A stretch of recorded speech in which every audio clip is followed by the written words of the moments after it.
All righty. Okay, we are rocking and rolling. And I'm just thrilled to have Nathania and Jackie join me. And I'm going to let them do a quick intro of who they are, but I'm going to say something first just before they do. These are two superhuman, fantastic mega artists that I feel not just blessed to know, but exceptionally lucky every time I get to work with them and see their work. Good. With that in mind, because Jackie's drinking, Nathania, a quickie on just who and what you are, you know? Sounds great. Thanks, Dan. So we are Fair of Honor. We're a fight and movement-based theater company. We're in Vancouver. Mm-hmm. Yeah.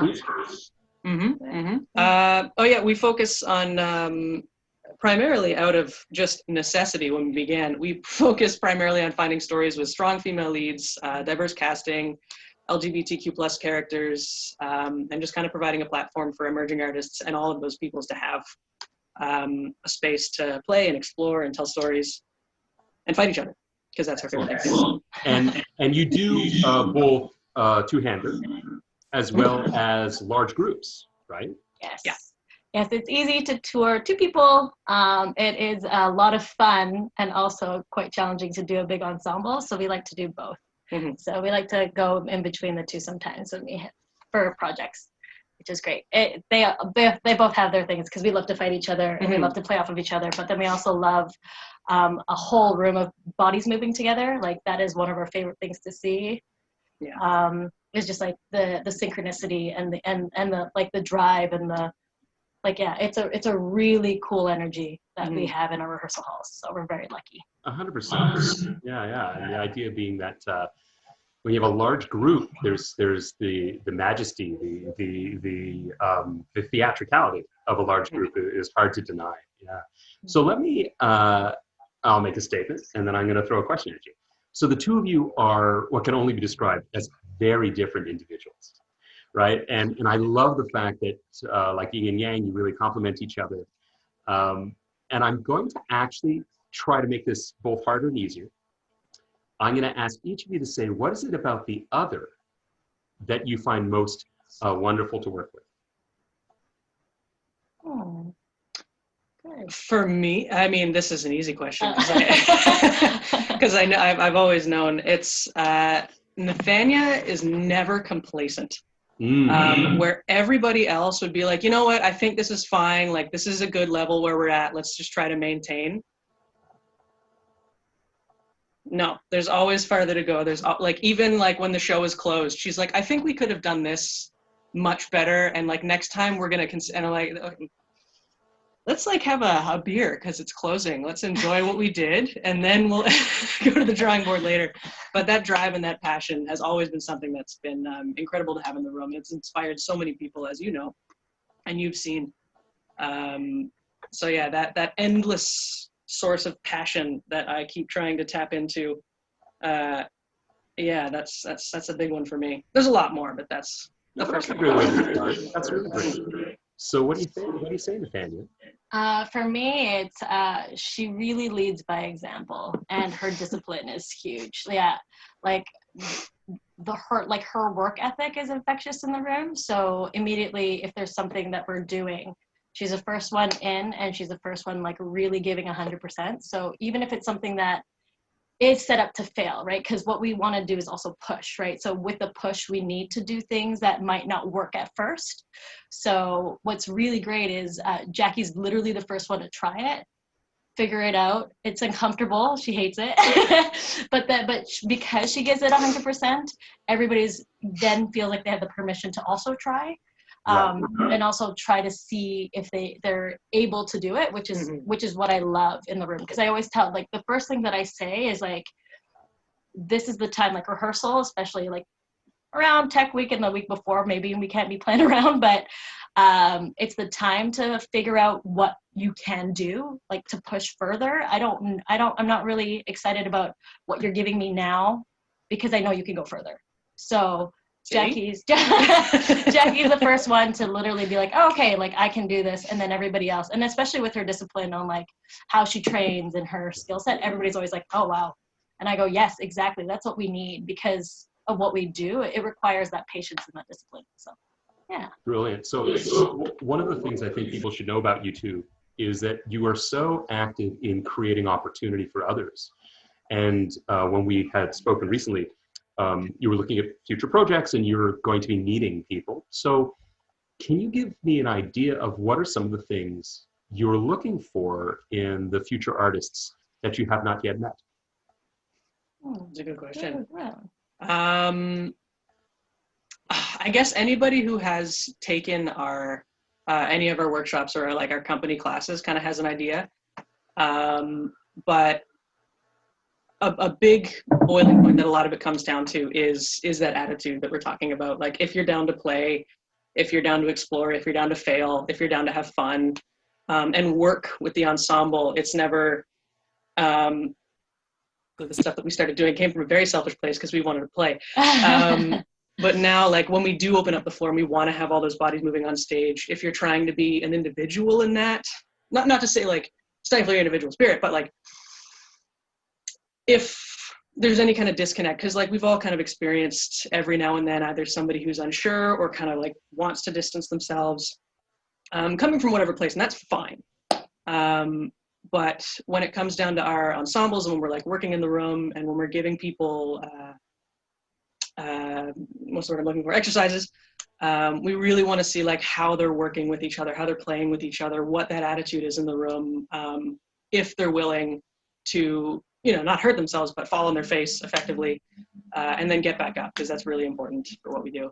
Yeah, we do a lot of callbacks. So when it comes to our production team, it's anybody who's willing to like just to play as well. But when it comes to our actors, we know that our process is hard. So we usually have a big callback that actually shows it. Because as much as that they're auditioning for us, it's like, well, this is what we do.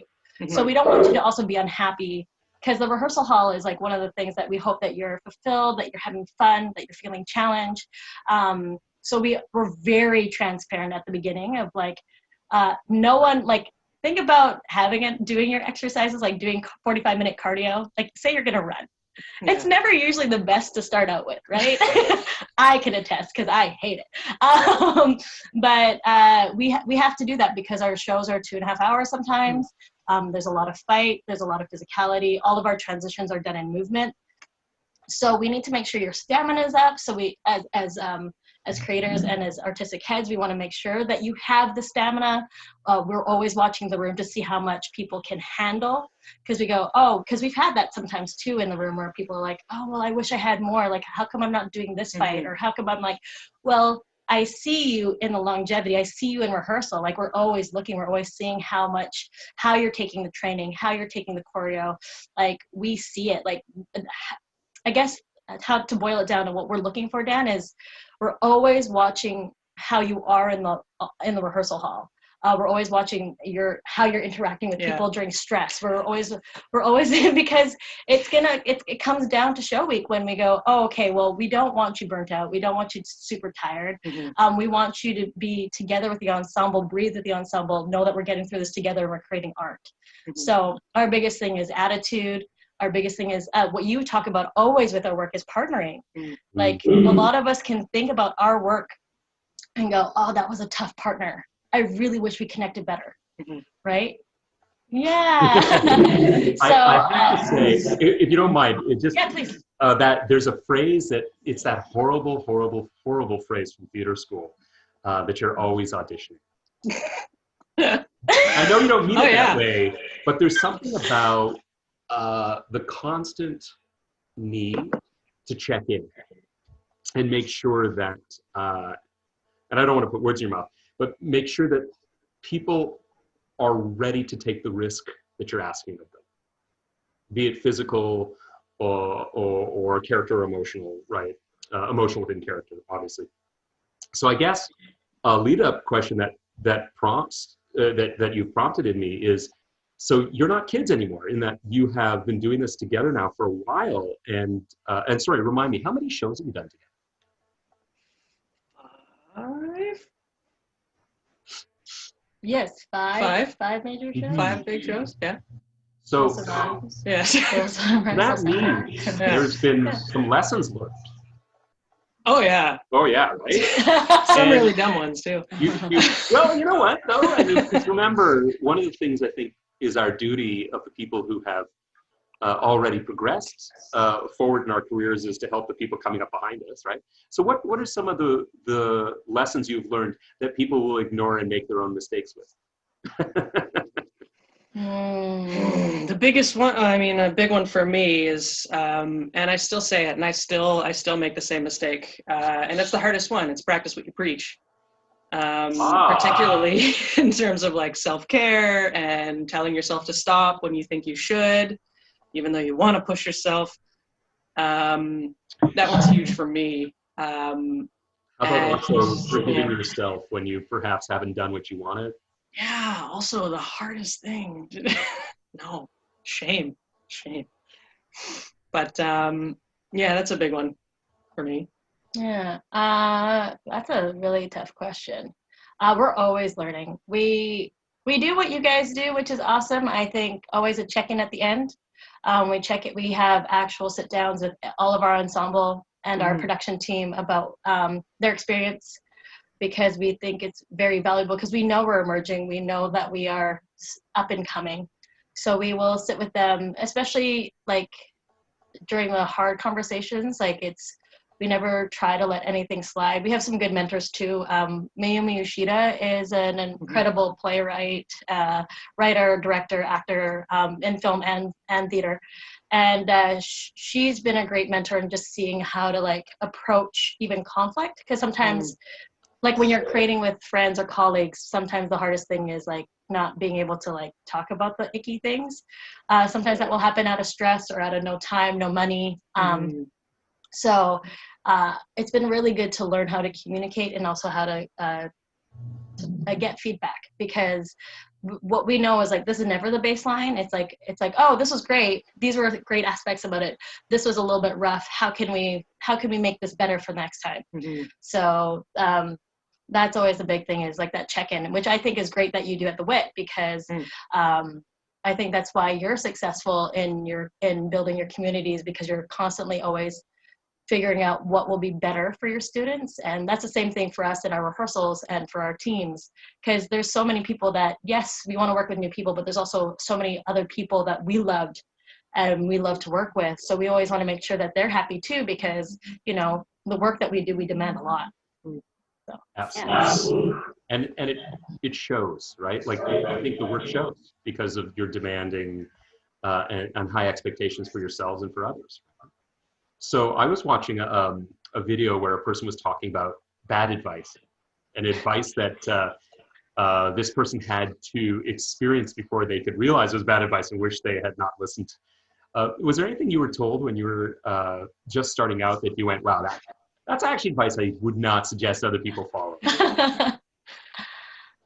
I know it sounds negative, but it's fun, right? That's so funny. Like maybe something I've repressed. It's not really bubbling to the surface. There's my thing, and it's just really very personal artist thing, where when I was younger and I was, oh God, how old was I? I was like 13 or 14, and at that point I had realized that a lot of the roles for women that I were looking at sucked, and so I was picking up monologues for men, and performing those monologues in like workshops and classes. And eventually I had a teacher pull me aside and be like, hey, if you want to be an actor, you might want to start acting like a woman and picking female monologues. And maybe at the time I had hair kind of similar to this and bleach blonde, and she was like, maybe like, you know, if you don't want to wear wigs anymore, you grow out your hair and do the thing. And I like did. It sucked. And there was a lot of personal repression going on, even coming out through my artistry, which was painful, but I didn't realize that at the time. But I don't see that so much anymore, particularly with younger artists that we're meeting. Like a lot of people really have that like strong individual spirit. Like people know who they are, or seem to. Maybe they're just better at pretending than I was. You know what? I'd like to defend you against you for a second. Despite the fact we're not talking 30 years, right, where you started to where you are now, but there has been, I think, some drastic positive change. And I like to think from the people we know collectively, that there's space given now to allow a wider, deeper, more, dare I say, diverse expression of what it is to be a person, right? And so I just want to say that, because I can promise you there were boy monologues and girl monologues when I was in theater school. And the only time you saw them flipped on their head is when someone thought they had to make some sort of huge political statement. Where, yeah, and I mean, and I can promise you that the men who, for instance, who I knew who were actors, who were struggling with what it meant to be a gay male Canadian artist, there was definitely some scripts of which they could look, but they were of a type, I suppose, right? And otherwise they felt that there was nothing they could play. So I'm just saying, I'm really thrilled that you think, and I would agree that you think it's better, or at least a little better. Anyway, yeah. What about you, Nathania? Is there advice would you put your hands over the ears of the little Nathania and go la la la la la la and totally ignore this advice? Yeah, really not coming to me. I think just in general, like just jumping off what Jackie said, was trying not to let people fit you in a box. I think that's the biggest thing. As I grow, I find that my strengths are my individuality and my individual characteristics.